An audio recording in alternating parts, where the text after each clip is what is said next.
Okay, thank you very much. I'm going to talk about single-valued multi-zeta values in string amplitudes. And this is work based on these 3 papers. So in the first 2 papers, we have introduced, or we have discovered the appearance of single-valued zeta functions in closed string amplitudes at 3 levels. And in this recent work, we have found some graphical map between single Feynman diagrams describing appearing in open and closed string amplitudes, while the open string amplitudes are just described by Feynman diagrams which integrate to the full space of multi-zeta values. We found that the heterotic closed string Feynman diagrams are just described by the projection, by the single-valued projection. So in the first half of my talk, I want to review this work, while in the second half of my talk, I want to speak about this new graphical one-to-one correspondence of the sigma single-valued map. So the first half of my talk, let me just set the stage, what we are going to discuss. We discuss n-3 dimensional real iterated integrals. So we integrate along the real line. We have n-3 integrations, and we integrate these differences of distances. And we have 2 different powers here. One is a real number, and the other one are integers. And moreover, we have some ordering parameter alpha prime introduced here, which is the inverse string tension. This is in order to control we eventually want to discuss power series expansion with respect to small alpha prime, and alpha prime goes to 0 will give us a field theory limit. So that is a physical quantity which we have introduced here, and the iteration along the real axis is given by these integrals. We will specify in the view of my course. We will more rigorously write down the definition of this real integrals. Then we will do this power series expansion with respect to alpha prime, and then the integrals appearing will be periods which integrate to multi-zeta values. Moreover, this power series expansion, this has a nice structure, so the multi-zeta values appearing in this power series expansion will be actually related to the composition of motivic multi-zeta values. Then we discuss... Excuse me, we're worried about xn minus 1. X minus... No, where? Xn is the upper limit, and your last integration variable is xn minus 2. So we only up to n minus 1, the integral. You add 0, 1, and Are you asking about this? But you add them as well? We integrate over n minus 3 points. So this is the function still of 3x's? This is a... No, No, this is a three axes will be fixed. I told you that we will rigorously define it on the next. No, this is slide. the n minus 3. We will to the third. Three positions are fixed to a PS. We have a PSL2C symmetry on this integrand, and this PSL2C symmetry will fix 3 points: x1, x2, and xn. oh, I see. We will fix it. I will define it. Yes. And similar, we discuss n-3 dimensional complex integral with a complex sphere. Here is the same. 3 positions will be fixed. Therefore, we integrate only over n-3. So they will be fixed to these 3 points. And then again, we have real numbers here, and we have this alpha prime, and we have integers. Note that this is Nij bar is not the conjugate. These are a completely different set of integers. It's just to refer them to this conjugate. Here, of course, we have conjugate complex, but this Nij is not the conjugate complex of that. Okay, can I ask a question? Should we think of these as formal power series in the Sij with alpha prime? Yeah. Because if you put alpha and real number and Sij real numbers, We need to... does this... It doesn't converge. Right, yeah. Of course, it doesn't That's converge. We need to properly define this the Sij where it lives in order to have conversion. But But when we formally, and that's what we want to do, when we formally perform power series, Right. we get periods. In that case, we get single periods. And what we will find is that these two integrals are actually related. So it's more precisely speaking, the power series expansion of these integrals are related through the single valued length. Do we need to multiply alpha prime by 2 or something? Yeah, you need to redefine alpha prime by a factor of 2. By factor 2. Okay. Yes. Yes. Thank you. Okay, this is just the outline. We will now rigorously define these objects and see how this emerges. But before, let me tell you why this is relevant to string theory. In string theory, we of course want to compute amplitudes because the amplitudes measure physical observables. So we can, for example, scatter n open strings. So these are n open strings that form this world sheet. Actually, we scatter them asymptotically, which means this diagram is infinitely stretched to time is minus infinite and plus infinite. And then we can perform a nice conformal transformation, and this diagram can be mapped to this half sphere, where now this source boundaries of the open strings disappear and will be just these points along this boundary of this half sphere. And then we can further map it to this upper half plane, upper complex half plane, where now this source boundaries of open strings appear as these points along this real axis. So you see here already that by ordering these open strings 1, 2 up to n, we get a natural ordering along this boundary. That's why iterated integrals play an important role for open strings scattering. So this is 3 levels, so we have no genus inside here. And this will compute a particular amplitude. For example, then I specify the quantum numbers such that these are external clones, and it will be a clone amplitude in string theory, so it has this correction alpha prime. If you send alpha prime to 0, you will just discover your field theory and Mills amplitudes. And I should say that because here you have a complex plane, there's a monodromy. You can discuss monodromies of this string world sheet. In fact, you will find by monodromy relations that you have only n-3 factorial independent sub-amplitude. So, of course, here you would have a priori n factorial different orderings by ordering this open string, so you would get n factorial different orderings, but in fact, it turns out that there's only n-3 factorial independent sub-amplitudes. So now let me define what I have shown you before. So we have these iterated integrals appearing in string theory, so we should we want to discuss them in more detail. So we fix there's a conformal symmetry on the string world sheet, which is this PSL2R symmetry at the upper half plane. So this PSL2R symmetry leaves fixed this boundary of the disk where the open strings are inserted, and this symmetry allows to fix these 3 points. So we integrate only over n-3 points, and we have this iteration. So the iteration was how this n points along the boundary are distributed. So the iteration is given here. We can just take pi as the identity, then we have exactly this iteration or this ordering I showed you on the picture before. Here now we can discuss different polynomials. So this was a factor you have seen already before with the alpha prime. Of course, we don't have an infinite here, so we only multiply up to n-1 because this is infinite. In fact, this is a physical constraint. It would simply drop out this infinite due to momentum conservation because external momenta of the open strings enter in this quantity. Here, these are differences of positions. So this is defined here. I mean, just take rows to be the identity matrix, then the differences which enter here are drawn here. So we have the difference 1, 2. So only the red pieces enter here. So 1, 2, 2, 3, and so on. Of course, these black parts better don't appear because then Cn is fixed at infinite, so it would produce. We would have a zero contribution.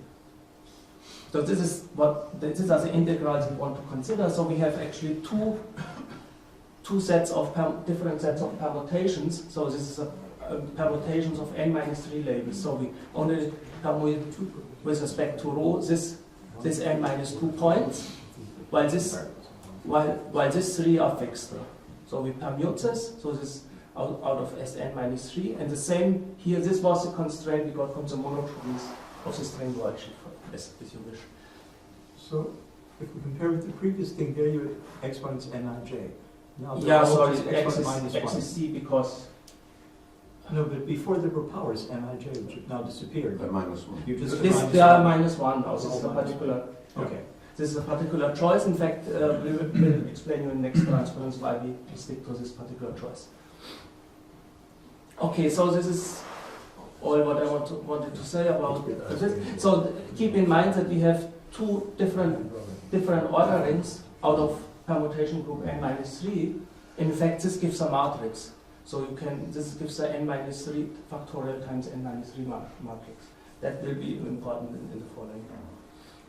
Now, let me just give you some comment that this Caesar, so this matrix, which is a matrix whose entries are these integrals, they integrate, or the simplest cases are Stieberger integrals, but more generally they are generalized Euler integrals. And they integrate generically. Simplest case are 3f2 hypergeometric functions you will find, but more generally you have multiple Gaussian hypergeometric functions appearing. And in fact, a special class will be Aomoto-Gelfand hypergeometric function, but more generally you can describe these integrals by Gelfand-Kapranov-Zelibinsky structures. These are the most general hypergeometric functions you can introduce, and the definition is basis on polyhedra, and the polyhedra determine out of the polyhedron you can read off a differential equation, and these integrals fulfill these differential equations.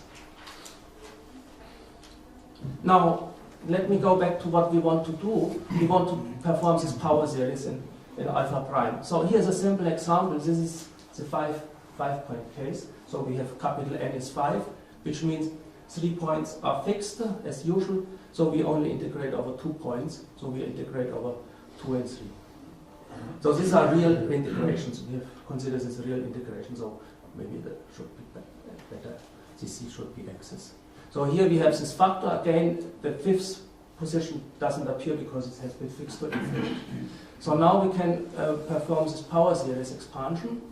And you see that, of course, I cannot simply set alpha prime to 0 because there will be poles, for example, in S1, 2. But you have to carefully do this. And then this is the lowest order. And then, so all terms will describe periods.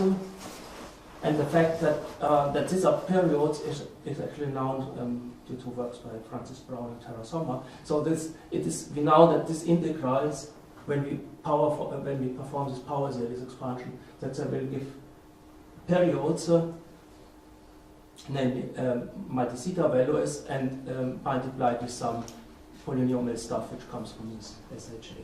Why is there no 1 over alpha prime term? There's no 1 over alpha prime term. Zeta 2. This starts with alpha prime to the minus 2. Where's the alpha prime? No, there is Because there's no single pole. There are no single pole. It would be a single pole which. Is there symmetry in your expression? No, well, it's a symmetry. It's also there's first of all a physical argument because you have only double poles for 5-point amplitudes. That is a physical argument you might want to hear. But the mathematical is that when, for example, you do C1 goes to C2, also you cannot, in the integral, you cannot isolate this pole. Okay. You will at the same time also meet this. But also, since you told us that the coefficients are multiple zeta values, there aren't any in weight 1. Yeah, So that's that true. coefficient That's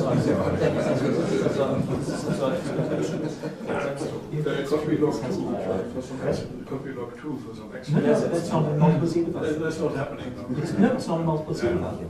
Okay, this is a nice remark also because you see there's a one-to-one correspondence between the degree of the multi-zeta values and the power of these polynomials.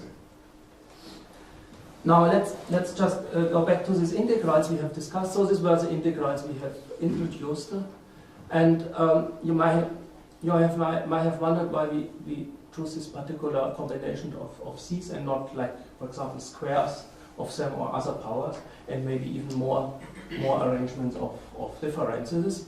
But you can show that that for a given pi, so for example, just take here as identity, for a given pi, these integrands can be massaged by partial integrations with respect to this partial integrations with respect to these positions here, so they will bring some SHAs, and by partial fractioning you can show that all integrals can be reduced to this basis. So there's a basis of n minus 3 factorial integrals which are exactly given by these C's for a given pi. And what I had told you before about the monotromies is that when you discuss, so now for a fixed row, you discuss different orderings here, but also here we have a basis of n minus 3 factorial. This was I mentioned already before concerning the monotromies. So these are really fundamental integrals, fundamental virtual integrals which look like good properties or building blocks for string amplitudes. Do these numbers depend on both permutations separately or just on the ratio? Pi inverse rho or something like that? These numbers depend... well, it's an n minus 3 factorial squared matrix. I'm asking all the Yeah. rows are just permutations of each other. you mean whether this is a symmetric matrix or not? No, not symmetric. Permutation. I'm asking whether this depends only on pi inverse rho or something like Yes. that. Pi inverse rho? The product of pi inverse, the inverse of pi times rho. Does it only depend on the relative permutation, or on both of them? I think it depends on both. So if n minus 3 factorial is 24, you get 24 square different numbers, not 24 numbers. You just get permuted different polynomials in this SHAs. all of them. Yeah. So the whole Yes. thing. Okay. It's completely different. It's not. Of course, you can relate some of them by relabeling as SHAs. But that's what I'm asking. Why can't you relabel the integration variables? So I can that relabel d of pi the- becomes d of 1, Yes. and then... But that's what I'm asking. I mean, that's obviously, you what can you're take asking, guesses. yeah. Okay, for the 5-point case, you have a 2x2 matrix, and you need only to compute 2 entries because the other 2 are given by permutation. That's what I just asked, whether the further entries are further case of the Yeah, first row. you So only that's need to the case. compute 2, and the rest comes from permutation. Okay. Okay, sorry, I didn't completely got the question. Okay, let me now, so we have this, keep in mind we have this n minus 3 factorial times n minus 3 factorial quadratic matrix, and just, you have already seen before that they start always with this polar, and just for convenience we would like to start them with 1, so we just introduce a trivial normalization. So this is a matrix now which just takes the lowest order, which is, I mean, this is this dimensionality of the exponent here, so the lowest order is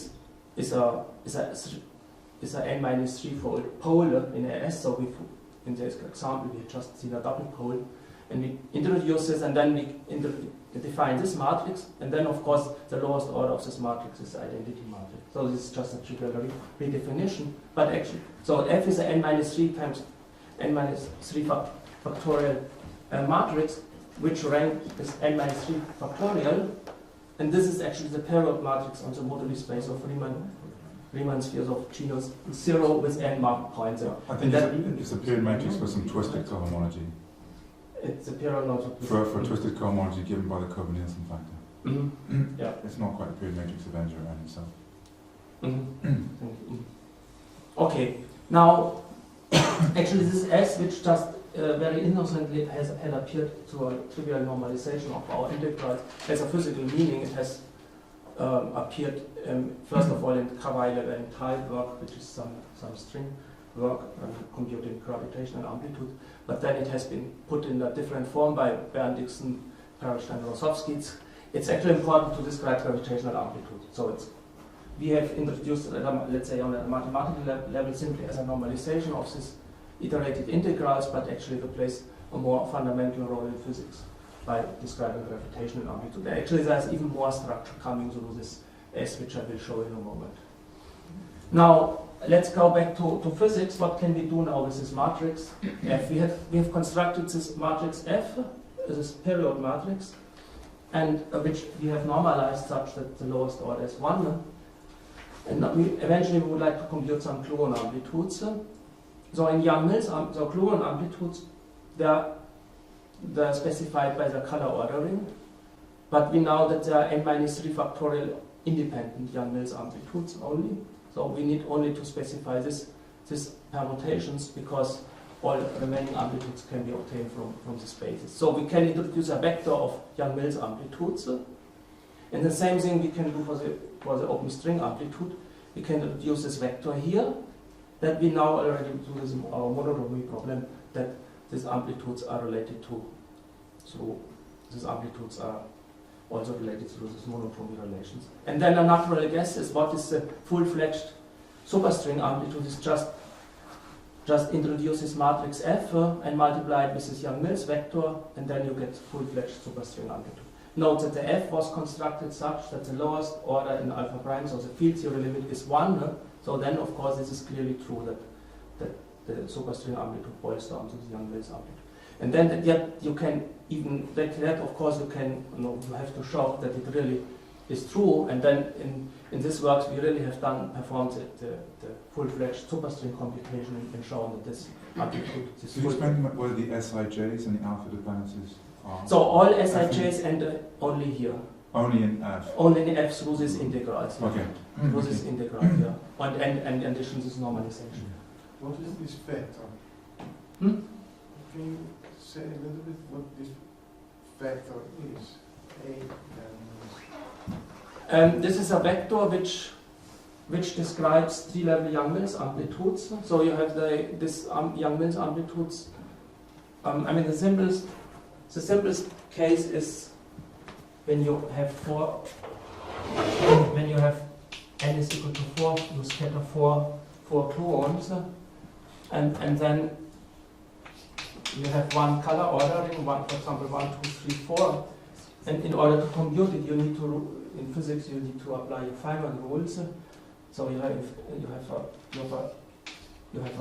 a 3 vertex. So this describes the action of 3 clones, and you have a 4 vertex, and then you know from the Feynman rules you know that there's a contribution from here. So you build up 4-point amplitudes out of your fundamental vertices. Plus, so this is 1, 2, 3, 4. Now you have to respect this color ordering. So there's a so-called S channel. You exchange at the momentum, you get a 1/1 plus 2 squared. And you have a so-called U channel from here, and you have this contribution. And when you sum it up, you get this. You have a T channel, right? You have T channel when you, well, U channel, U is this is 1/k1 plus k4 squared.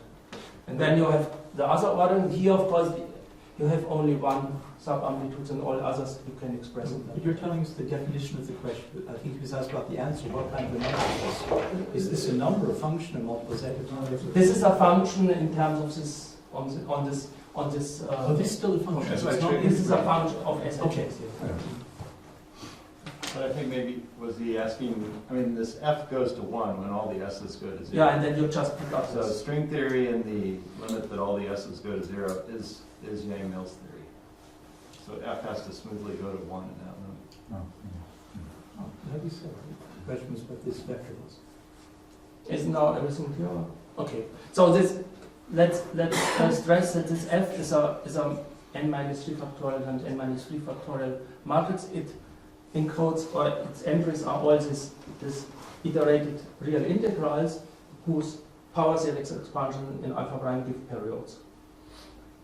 In fact, there's a full control of how this F looks like in terms of these periods and multi-theta values, and that actually from there, when you go to the motific version of these multi-theta values, you can actually discover the Hopf-algebra structure introduced by Francis Brown with his multi-theta values. But I'm not going to talk about this in more detail, but I just want to say that there's a beautiful structure behind this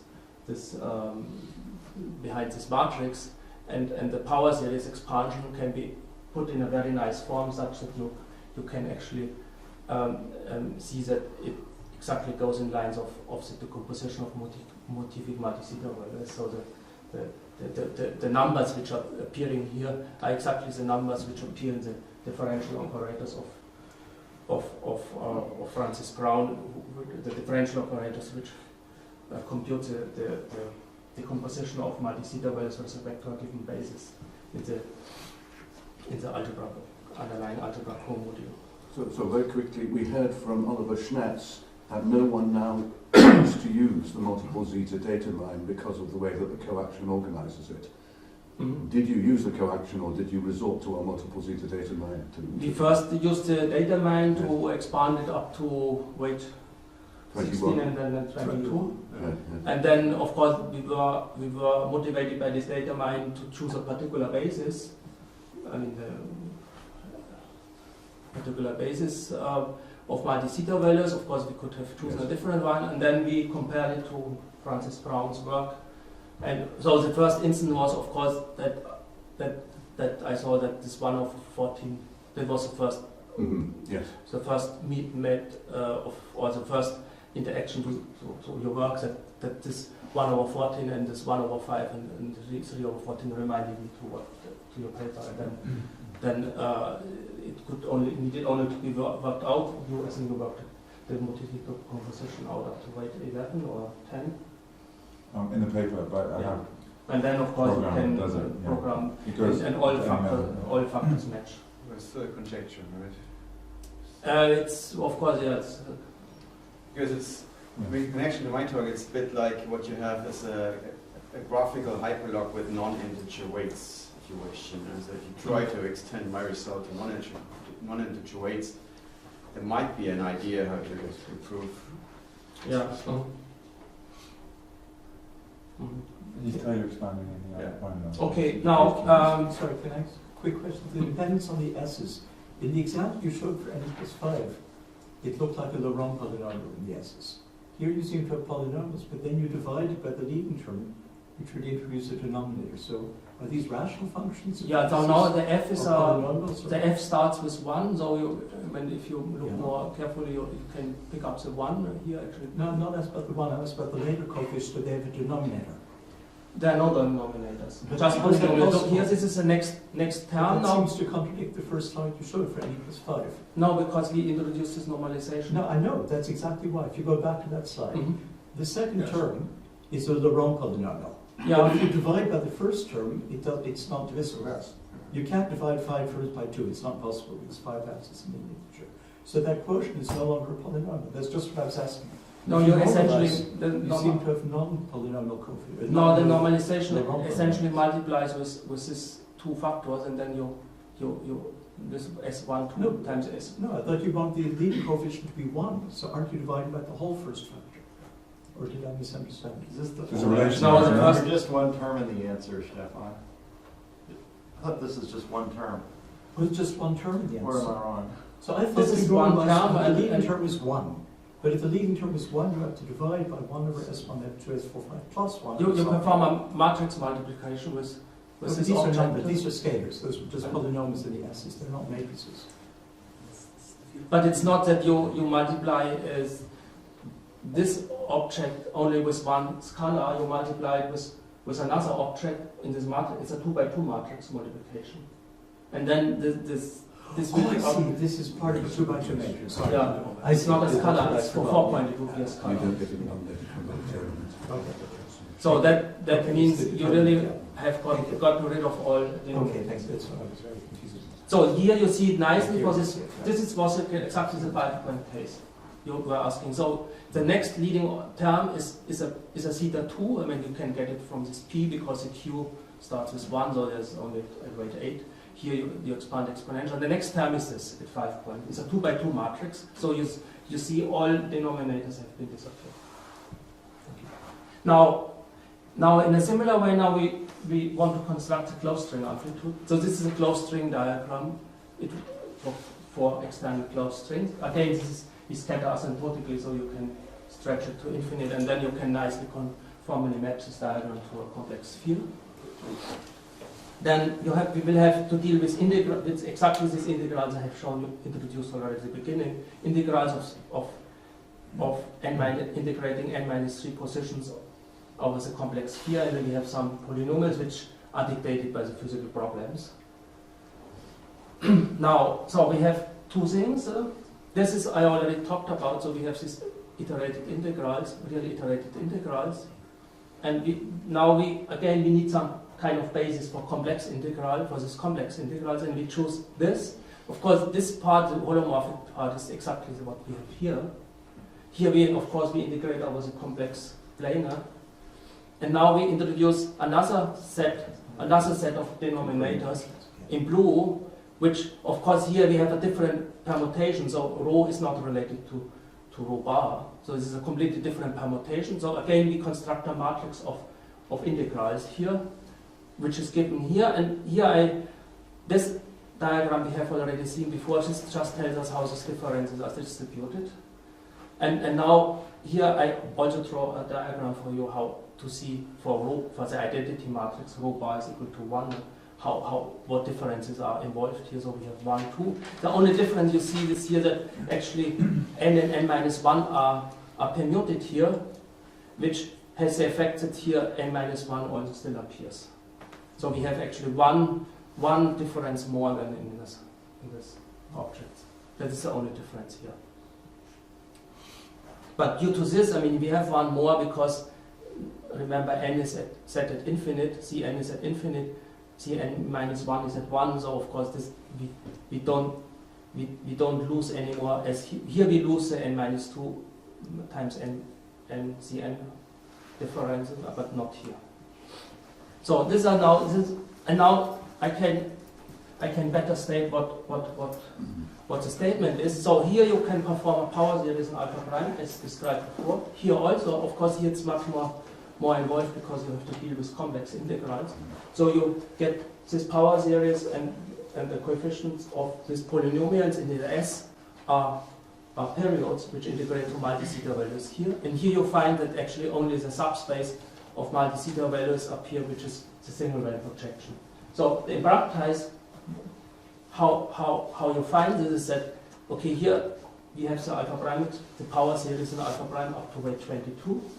Then you do this complex integral, then you can also eventually get the alpha prime expansion up to alpha prime to the 22. You compare and somehow you see exactly that they differ by this projection.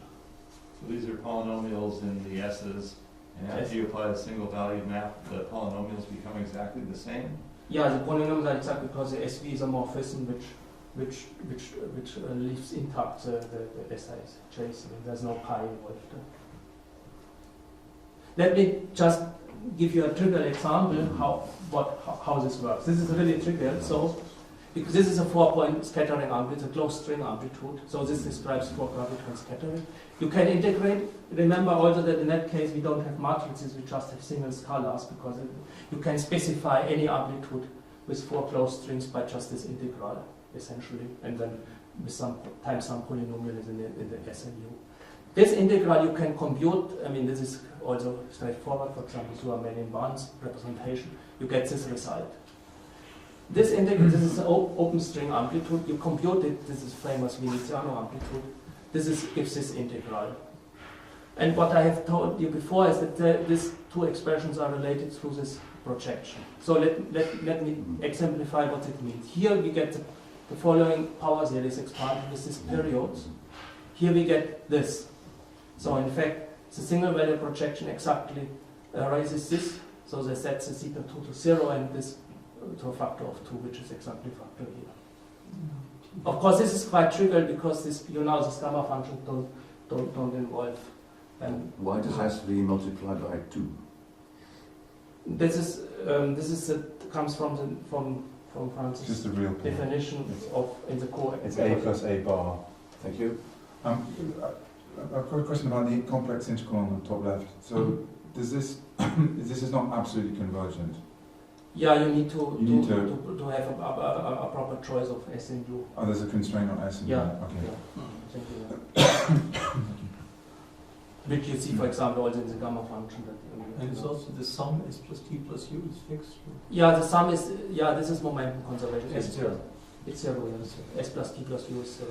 That's why here I wrote This is everything. no T, but it's And then that, of course, it needs to be applied here also.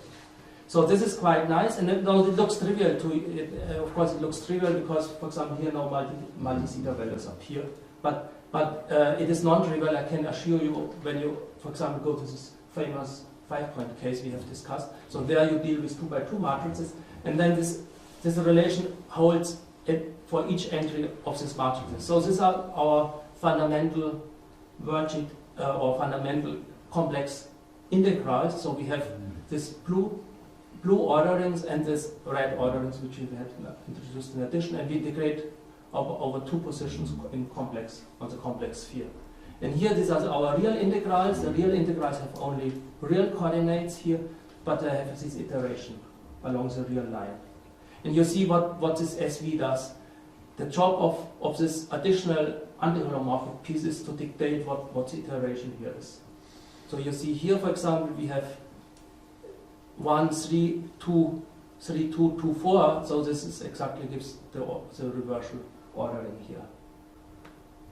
And of course, this is confirmed. I mean, at the level of performing alpha prime expansion. Actually, here comes the question that you need a factor of 2 here, which is from a physical point of view just that the open string has a different dimension as a closed string. And then the sum of the Sij is 0? Yes, the sum of the... Otherwise at infinity there's a pole. No, this comes from momentum conservation. Like you have here S plus T plus U is 0, then you have for Sij, you sum only 1, I, it sums up to 0. So there's some constraint on the Sij which come from physics. Do you normalize your complex integrals by some 1 over pi or something like that? No, 1 over pi.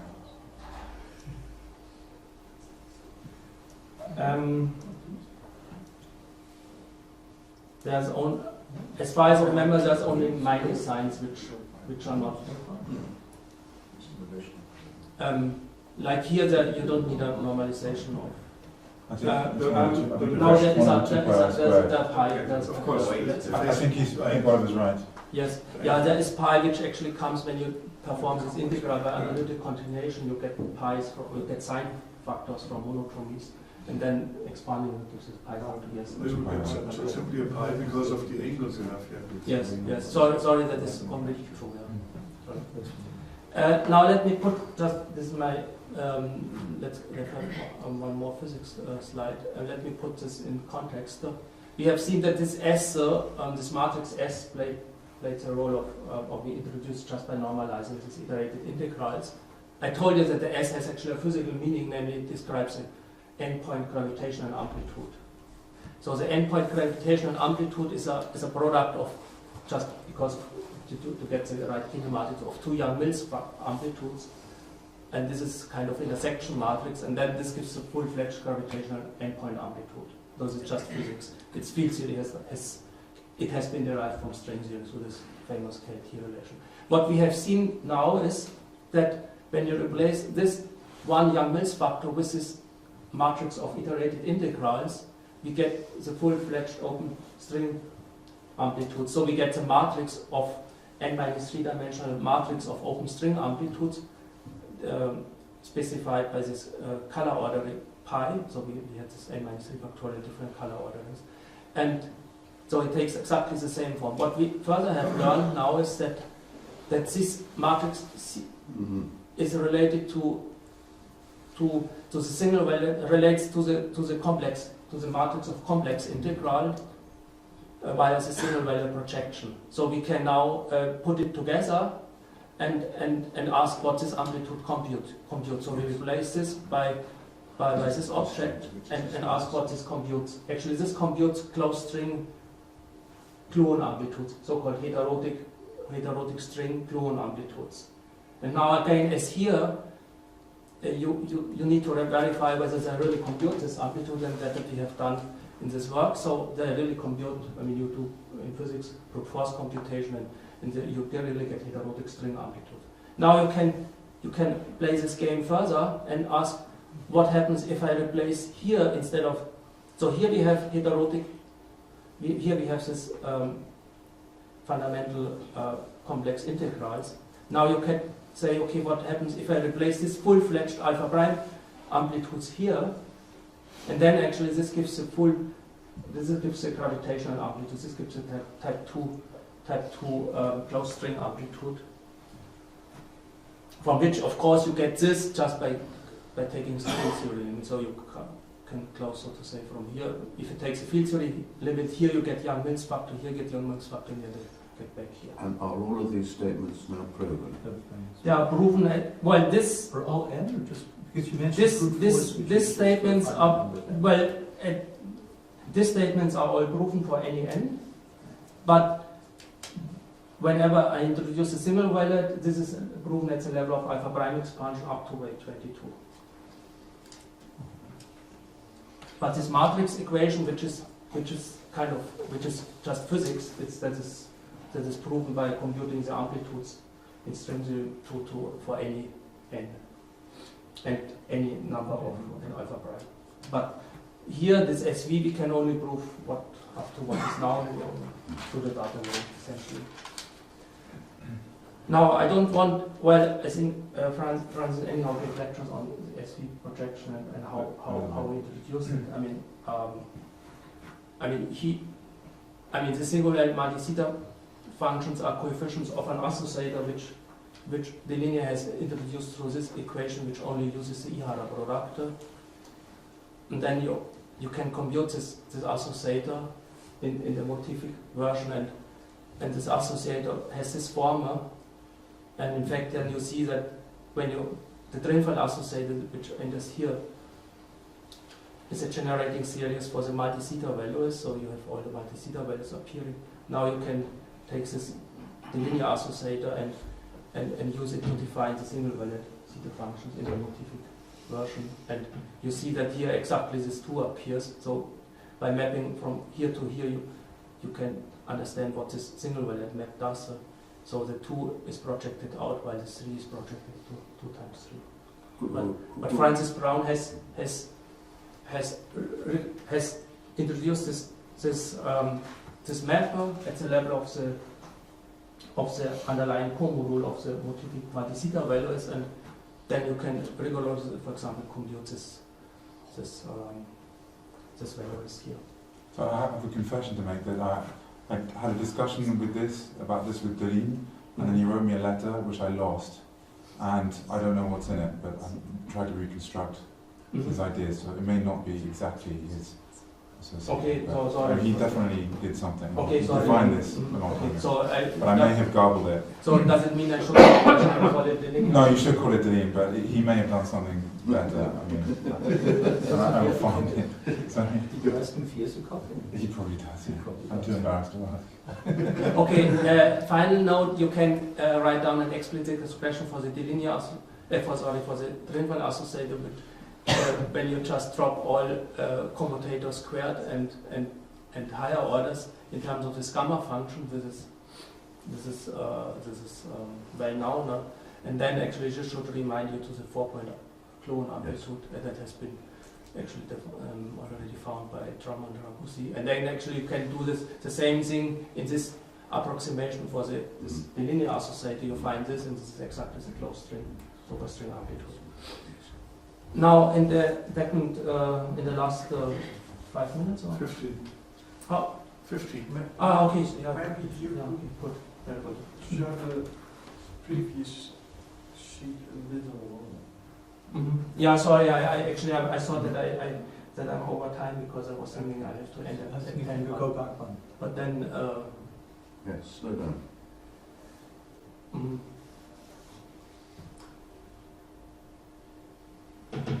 Okay, here you can you drop all commutator squared terms, and then you take it in the expression for the Drinfeld associator, and then you can sum these terms up to, and you see that the terms can be generated by this gamma function. Can you explain what you mean by UV inverse? You said U is the adjoint of E1. So what does it mean to divide by adjoint of an operator? It's not divided. Well, here it's Oh, I see. Sorry. Yeah. So you think it is a power series. you take a power series, and then you get, for example, a term U times V It drops which out. is drops out. Okay. Yeah. Okay. Exactly.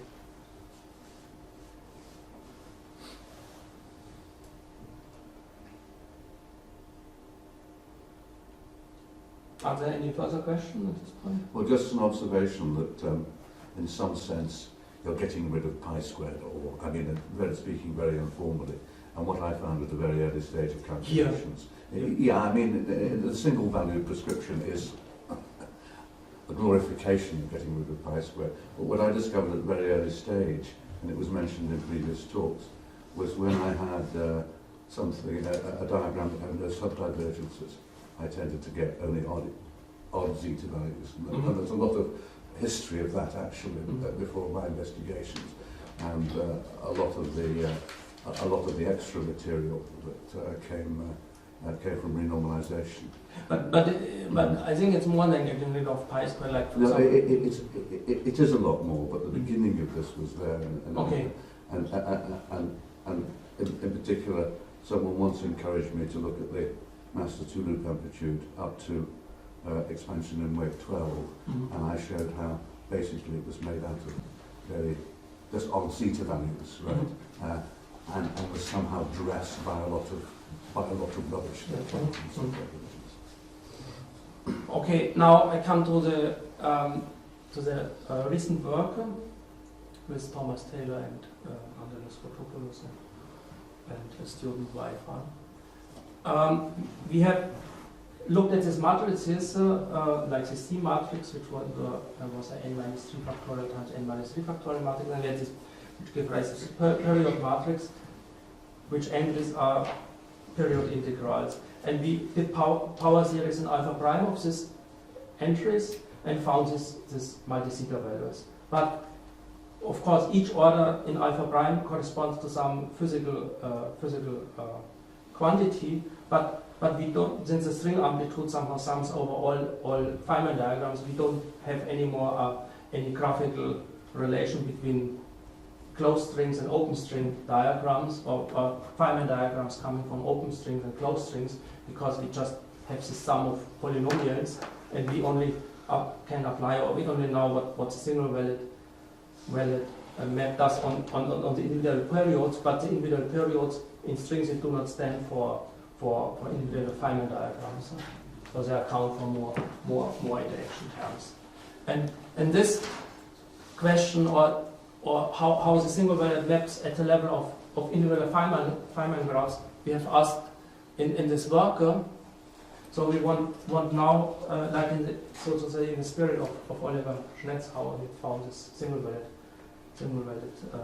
I mean, he computed certain graphs and found that that individual Feynman graphs integrate to single valid periods.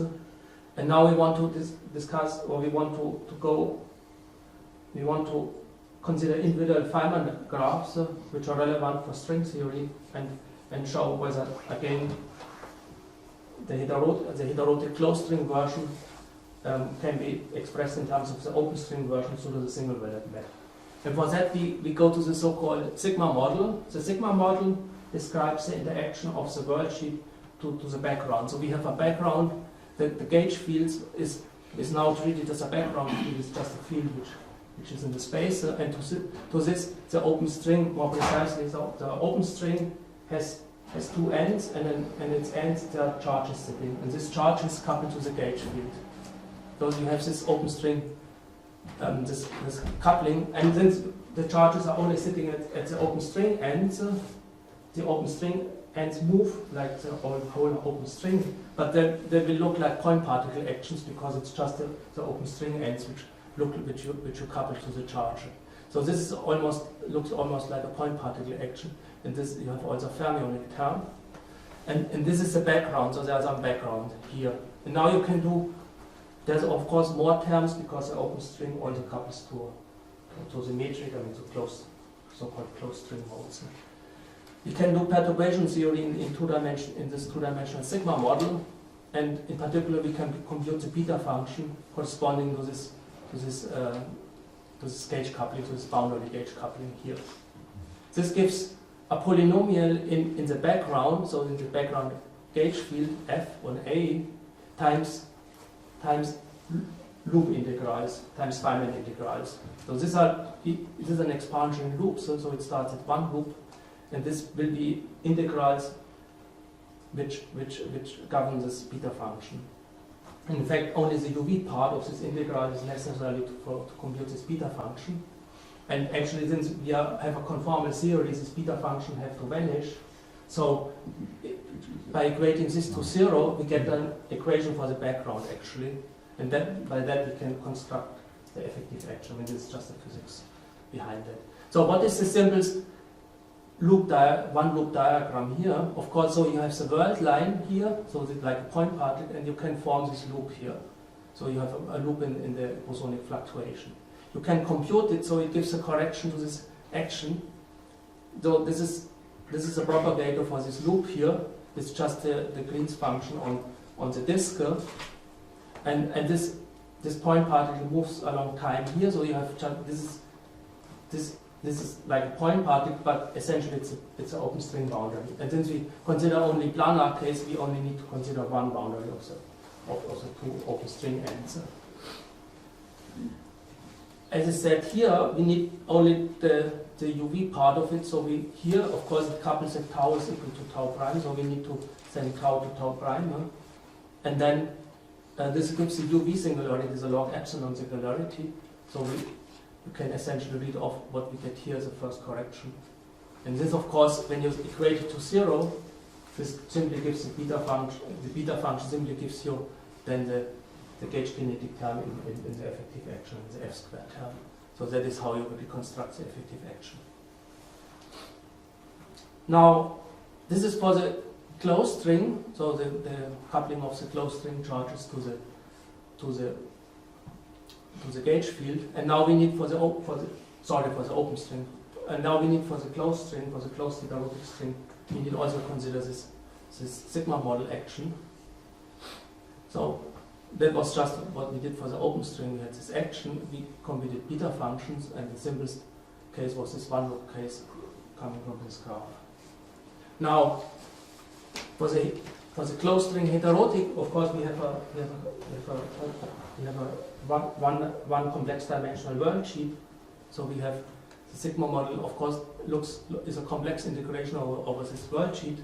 And now, moreover, we have a closed string, so we cannot just place charges on this closed string world sheet. So the charges and the gauge degrees of freedom of this closed string needs to come in a different way. In fact, it comes through additional gauge fermions, and you can organize the sigma model action of the closed string in a way that you can exactly write it or mimic the form of the open string sigma model action, with the difference that here you integrate over the complex sphere, and you have this additional gauge fermions sitting here. So now this is non-trivial to really cast this closed string sigma model action in this form, so we need to do this reorganization of the heterotic string perturbation expansion in order to exactly map diagrammatically Feynman diagrams of both perturbation theories. So now you can do the same thing what you do here. Consider the simplest one loop case for this sigma model action. Now, of course, the only difference is that of course we don't have this boundary anymore. So this was the boundary line, but we have these two fermions which give this fermion line. So this is just the coupling of these two fermions to this coupling here. And then when you compute it, of course, now you also fermion propagators enter, and we have done this up to 5 loops, and compared the two contributions. And of course, a natural guess is now, a natural conjecture is that these two expressions are related also to the single-valued projection. So that what you get here is related to this relation. And here's just an example what we did at 3 loops. So if you want to compute correction to the beta function of this form, you need to consider this 3 loop diagram. Here you see, for example, the contraction between the second and the second and the third fermion, which means that you need this second and third gauge field. So you need this loop here. So essentially, this kinematical constructions tell you how the loops need to be organized here. And this line means that you have a derivative of the propagator we have seen before. So you see, for example, this propagator here is 1/2, 3, that gives you this term here. Then you have also 3/1, which gives you this term here. And then this is what we had before. This is non-derivative propagator, so we have this log t1, 2. Now we need only the UV part of this integral, so we need to regularize this integral and extract the log epsilon part. You need to in a proper way regularize these integrals, and then you find that the lowest order starts with this log epsilon, and there's one integration left over in times theta 2. Now, as we had said, for the heterotic sigma model, the only difference is that here you don't have a boundary, but the boundary needs to be replaced by fermionic lines. So you have now introduced in addition fermionic propagators, so fermionic propagator from 1 to 2, and a fermionic propagator from 2 to 3. So this gives you this additional part, and of course you have to integrate over the complex, over the closed string worksheet, which is a complex integral. Sorry, where is epsilon? What kind of regulator is epsilon? Yeah, you need to, well, you introduce a regularization, so you need at some point to introduce in the integrand range an epsilon. Okay, so you and then you expand cut the range. It's like, you cut the range. It's like the regulator for the petty guys. So it's not dimensional regularization. It's just a cut. No, you cut the integrand. Oh, you cut it. Yeah, it's not dimensional. Okay. No. And the same here, and then, for example, when you properly regularize it, I mean by cutting the integrand, you find this for the log epsilon term, which of course is a nice coincidence because this would tell you that again the single valued map is acting here at the level of the worksheets. Now we can go to for loops. I mean, we do the same thing. So this is a particular kinematic which gives a correction of this form in the beta function, which then in tune in the effective action gives actually a f5 term. And so you need to consider this for loop diagram. So again, you need to introduce a regulator of the integration relation, and then you find this. So here we are only interested in the log epsilon terms because these are the terms relevant for the beta function. And then we do this for the complex integral and we find this. So let me make some remarks. So we see here that the SV map seems to act on individual graphs. So each of these graphs gives a correction in the beta function, which in tune gives rise to a single correction in the effective action. So a single correction of this form. I mean, there's a given kinematic correction in the form. This is different than when you compute this full-fledged open string worksheet diagram. I mean, string worksheet diagram, because it gives you thousands of this kinematic terms at once, and you cannot disentangle or keep track what Feynman diagrams they correspond to. And it also gives you, in addition, the reducible, it mixes up reducible and irreducible diagrams. I mean, these diagrams which have poles and non-pole diagrams. Where here you have fully track of integrals which refer to individual Feynman graphs.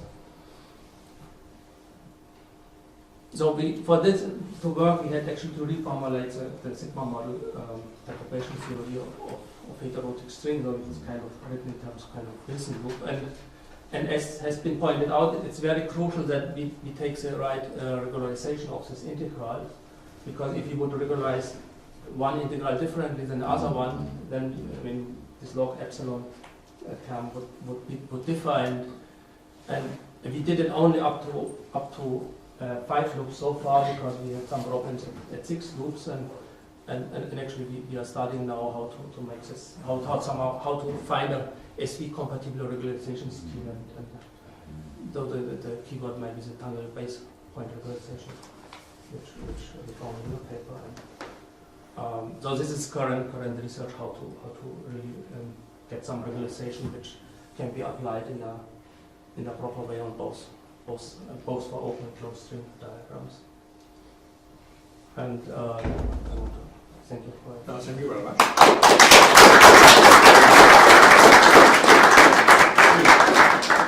Any questions or remarks on the floor?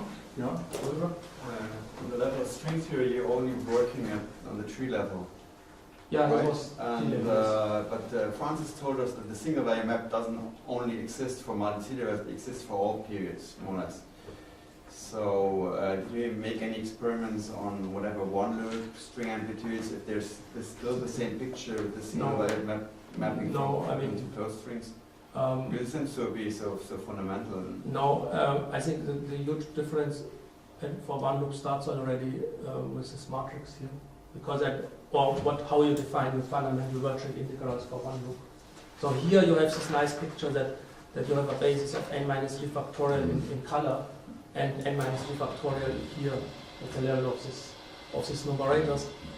I don't know what this corresponding n minus 3 factorial here at genus 1 is. So genus 1 would be for open string, the cylinder you have you have a cylinder diagram with open strings coupling at the boundary of the cylinder, and I don't know what this. So here for a given row, what the dimension of the space is. Of course, in field theory we know it's n minus 1 factorial, but we don't know in string theory. Spencer? No, I was just curious, just to follow up. I mean, it seemed like you need something. If you're going to go to higher genus, you need something like a Hausdorff measure or something that's going to replace just the naive DZ. What is the relation between the measure you're taking, just the product of DZs, and the Hausdorff measure for M0 and in other words, if you wanted to do some higher genus such thing, it would seem you need a measure on the moduli space. Yeah, you need, well, at one loop you are... one loop, two loop, but I mean, it'd be nice to... Well, at two loop, yeah, you need a proper measure. But I mean, I'm just curious whether the Hausdorff measure or its analytic piece... I mean, what you can do at one loop is, and that I think we did here in the talks on one loop string amplitude, is that you can... then you have integrals on the elliptic curve, and then you can also perform, of course, then you have elliptic functions here, some Zeta function, and then you can expand with respect to alpha primer. Yeah, and then you can compute the periods appearing which is. This is all fine, but if you don't want to be too dependent upon the Jacobian. In other words, you'd like to get to a higher genus where the curves are not, the moduli curves is not the same as the you have in mind, like, for example... Well, it would seem like the one universal gadget you have is the Hausdorff measure, and I'm just curious, in this genus 0... I don't know how this can be generalized to genus 3, for example. Yeah, right. And I think one even more fundamental problem to me is that if you want really to do the same, to put it in or derive the same formalism that here, I do not know what is the number of independent integrals you can define, for example, even on genus 1. Even if it's n minus 1 factorial for field theory, why should it be any smaller for string theory? And it shouldn't be any bigger, should it? Well, it could be. While we could be smaller, or it might be bigger. I mean, there are as. I mean, it might be that it doesn't close. It might be that in string theory it doesn't close. That you cannot just consider clone amplitudes in string theory only. That you need to close this with introducing additional amplitudes. With different states, it might be that you need to also introduce closed strings at the same time in order to close this. Of course, you get field theory result n minus 1 factorial, but this is not necessarily as you get that you get this number in string theory. And an additional complication is if you use the chiral splitting formalism to factorize the closed string integrands, you have loop momenta with vector indices. So you also need tensorial tensor structures, and their counting is significantly more complicated than. But I'm talking about how to set this up for the open string, which then in the next step you can relate it to the closed string. Even for the open string only, you do not have a handle on how to define objects which give you in this way an independent basis of one loop amplitudes on one loop open string amplitudes. So now, David. Yeah. So I'm trying to make a correspondence. I mean, so in other words, the monodromy relations which give you for x3 level this n minus 3 factorial that don't close at one loop open string. They lead to the new objects entering. May I ask a question? Sorry, Thank you. sorry. I'm trying to, first of all, thank you for a beautiful talk, and I'm really very interested in this. And I'm trying to relate it to Oliver's talk yesterday, where he talked about how what he was doing was really not at the level of quantum field theory, but was a level of graphical hyperlogarithms. Mm-hmm. And what seems to me to be very significant that I've learned in this talk is that this SP correspondence operates on individual diagrams. It's not something about the total amplitude defined by a quantum field theory, which we are used to thinking of as being very special and very much more beautiful than the sum of its parts. You're actually seeing these things at the level of individual diagrams. So you're closer, it seems to me, to something that's independent of the physics, something that is at the level of I'm just taking a phrase from Oliver's talk of graphical hyperlogarithms or whatever, and the coaction on there. So it seems to me that if you guys talk to each other, Oliver, and I know that Oliver understands the field theory, but he was yesterday saying that he wished to dissociate himself from it in his conjectural theorems. It seems to me that you should be talking to each other independently of field theory about the mathematical structure. Can I ask, my question is maybe extremely naive, and I don't really understand what I'm saying. But it's often said that field theory is the limit of string theory, prime versus zero. And so I'm assuming something like QCD is the limit of open string. Right, of the open string. So what would be the limit of the closed string? What would that correspond to in quantum field theory?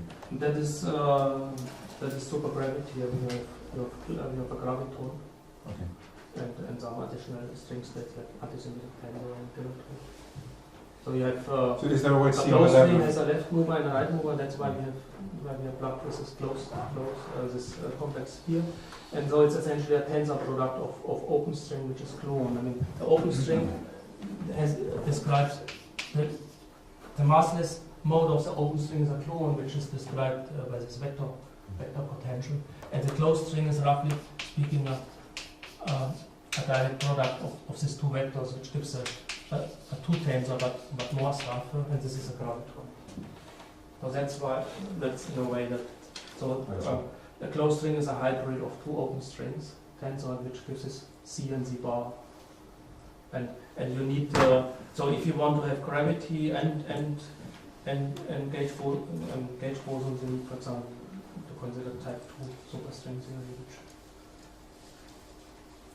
So,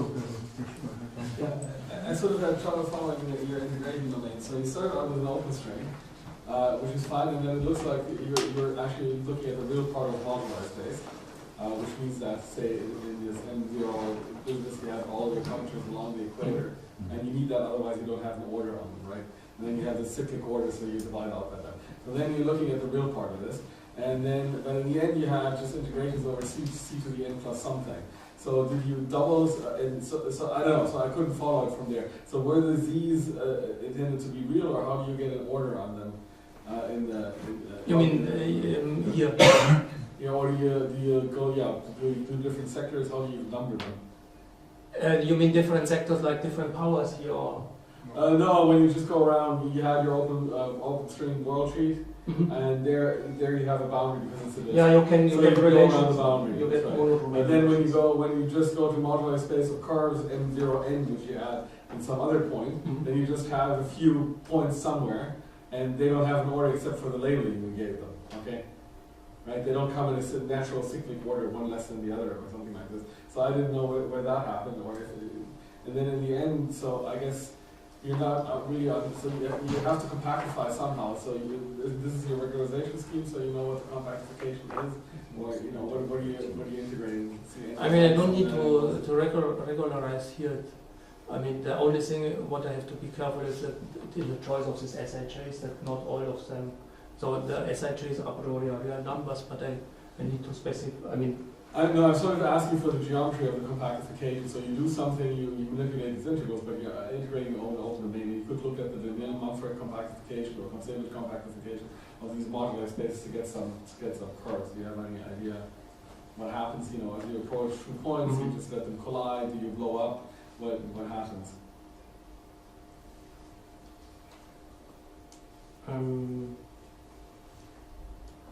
Speed. no, I have not complex. any idea which is more substantial. So then this just the last. It's similar to that, right? Because I'm trying to understand. So when you go to the closed string section, you just double the surface, or you do something more intelligent? When I go to the closed string, I just From the open to the closed, you just double the surface of the worksheet. yeah, it's a C2 projection of the complex plane, and you get the boundary, the open string worksheet. I mean, you get the boundary through C2 actions. Okay, we are already much over time. I would say we stop here and reconvene at the lunch for after.